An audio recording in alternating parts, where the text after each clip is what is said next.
Hello, I'm Kads, and welcome to today's video. So we're coming to the end of another fusion, and one of the concluding events is the summon rush, meaning it is once again time to pull some shards. This particular summon rush is a little bit more special though, because they have already kicked off the Yuletide Titan event for the Christmas season. If you want to hear my thoughts and recommendations on that, you can check out the free-to-play review for the Yuletide Titan event in the card up above.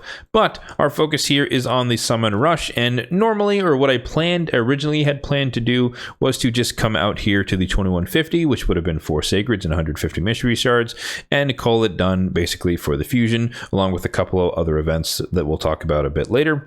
But because we do want to maximize the amount of snow points we can get up front, it would be a little bit more strategic for me to go all the way out to the 3500. So instead, we're going to be pulling 7 sacreds over the 4. So now that does mean that in my particular case, I will be overshooting the amount required to complete the fragment summon, because I'd already planned on just doing the 5. So we're going to have an extra 10. Now this could have had an impact on how I completed the fusion, because getting 10 extra fragments does mean that I could skip some of the events. However, because the artifact enhancement event seen here also has snow points that are beyond the fragments, that means that, basically in order to maximize the points that I can get for the Yuletide Titan event, I'd have to go out here beyond the fragments anyways. So I'm still going to get these 5, and basically that would just leave me with the opportunity to go for the last 5 from Dungeon Divers here, and then I would have 10 fragments extra, meaning I could convert them into mod chests or whatever, because I never really get an opportunity to get any fragments for mod because I do every fusion. I think I'll take advantage of the situation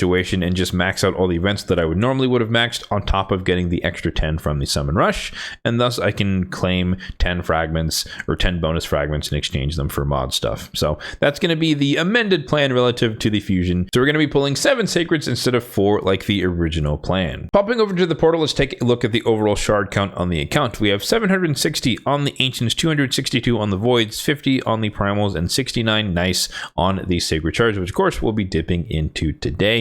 In addition, there is also a progressive chance events going on for block buffs champions, and in my case I selected Wallmaster Atharan. I believe I talked about this in some previous progressive chance events, but essentially he is a high elf who I do have already, but in terms of getting him a duplicate would bring me up to, I think, 8 out of 8 or 8 out of 10 for high elf faction guardians, which brings me that little bit much closer to arbiter speed, which is very, very useful in the arena. And I think that that's a better outcome relative to getting some new champions who I just don't have on my account, that being Pharaoh the Barkhorn and Mortu Macabre. And then for the epics, it's basically a no-brainer. I've talked about wanting a +4 Fenax for months now, or I guess ever since Epic Empowerment came out. Mine is currently +2 and a 5-star Awakened as well. So I'd like to get at least 1 copy of Fenax to make him +3, so we'll see if we can make that happen. So those are my selections for the progressive chance event. We can also take a look at my mercy tracker, pop that up on the screen, and we're focusing on this row here, so you can see that we're 5 sacreds deep, meaning that after we pull 7 sacreds, we'll be on the cusp of mercy. So the following shards will be mercy pulls, but the ones we're pulling today will technically only get us 2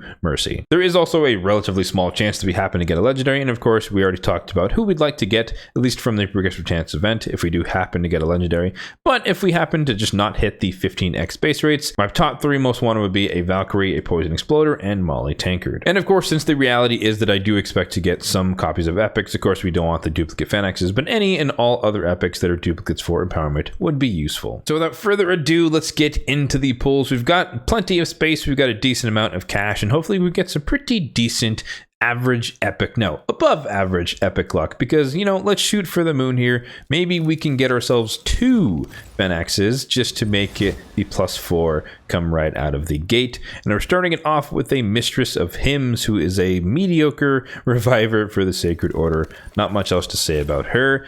And we are increasing our chances of getting Fenax, and boom, there is the first one. Absolutely perfect. So hopefully we can double down and get another one, just because we got one so early and we still have 5 more pulls to go. And the reason I like Fenax so much is, of course, because of this A1, places an extra hit under targets under debuffs, and it can block revive when it's ascended. And it's just a super hard hitting A1, super fun with like Lady Mikage or basically any other ally attack champion. But in particular, Lady Mikage brings the increased attack and increased crit damage, which are the most powerful buffs in terms of an ally attack for an attack-based champion. So that is what he's primarily used for, and I use mine in arena primarily to kill a certain reviving monkey. So let's continue on here. 5 more sacreds to go, and I do expect to get 5 more epics, but you never know. Maybe there's a chance we can walk away with a legendary. Romero, not much to say about him. He did get a buff sometime either earlier this year or late last year. He places continuous heals on everyone. He can steal buffs, so he can be pretty decent in terms of a buff stealer, so to speak. And then he has the shield increased defense ability. He's okay. He's a decent support, but I don't think he really shines anywhere. Maybe in the Curse City he can have some sort of niche. Malkith Bloodflock. Talked about him a while ago, or maybe a couple shard pull sessions ago. He was a former fusion champion, so I do have him in the index, but I don't actually have him on my account because I, of course, used him for the purposes of the fusion. So he is a new champion on my account relative to that. And his claim to fame is primarily that he can revive 2 random allies. So he's a pretty decent, solid reviver for faction wars if you need him for that purpose. But also he has this kind of somewhat popular ability nowadays where he can increase the duration of ally buffs and also decrease the duration of enemy buffs by 1 turn on a 3-turn cooldown. So pretty decent champion, buff manipulator, extender, and then reviver, decent support. Keep it going here. I think we have 3 more sacreds to go.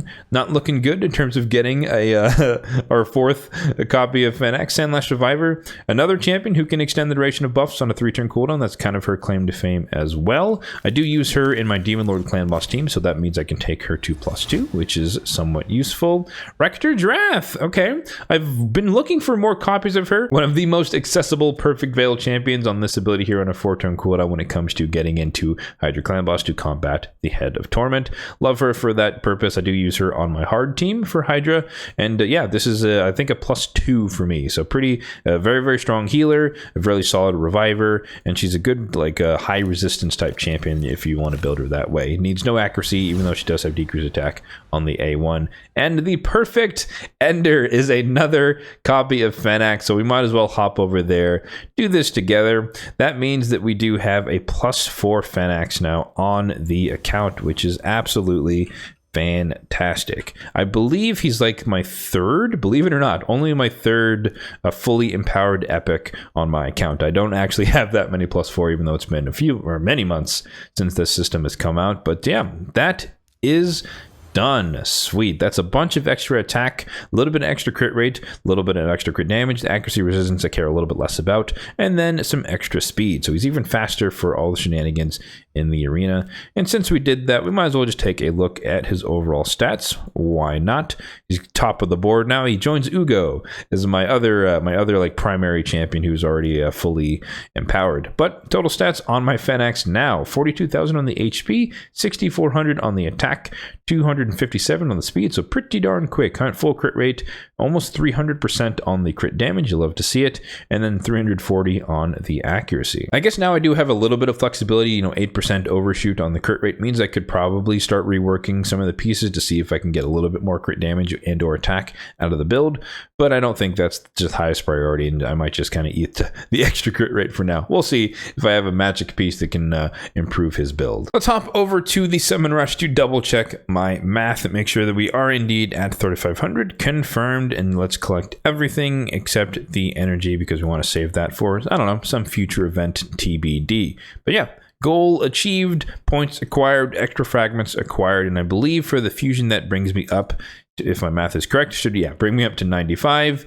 And then I have the 5 from Dragon, I have 5 from the Dungeon Divers, and then I have 5 from the Artifact Enhancement, which, claiming all of those, will bring me up to the 110 that I talked about a bit earlier. And if you were curious in terms of how far I've gotten on mod, we're sitting at a measly 18 out of 100 once again, because I typically do every fusion in the game, thus I don't really have extra fragments to feed into her on a regular basis. All right, so that's going to do it for this shard pull session. 7 sacreds used, and honestly I can't complain. I'm pretty happy with the result. Fully empowered Fenax, ready to do some shenanigans in the arena, as well as the bonus level for Rector's Wrath, taking her to +2, which I'll do a little bit later. But I'm pretty happy with that. We didn't get a legendary, but the odds of that were 1 in 16, so the odds were fairly low. Not really complaining. And we are now officially in Sacred Mercy. Granted, we had a POGO fairly recently, or pull one get one, for those who don't know what that stands for. So I don't anticipate to have another Sacred POGO in the near term. So this Mercy will probably be used up on either some 2x Sacreds in the near term or some other progressive chance event that matters. Let me know in the comment section down below if you were affected in a similar way relative to what you were planning to do for the summon rush originally. Let me know, of course, what you got from your summons if you did happen to pull, and hopefully you guys are joining me in terms of slowly but surely empowering your Fenaxes as well, because he is such an amazing epic champion. As always, if you did enjoy this video, then be sure to hit that like button down below. It really does help out the channel, and also feel free to hit the subscribe button down below if you are enjoying the content on this channel. Thanks for watching, and have a good one.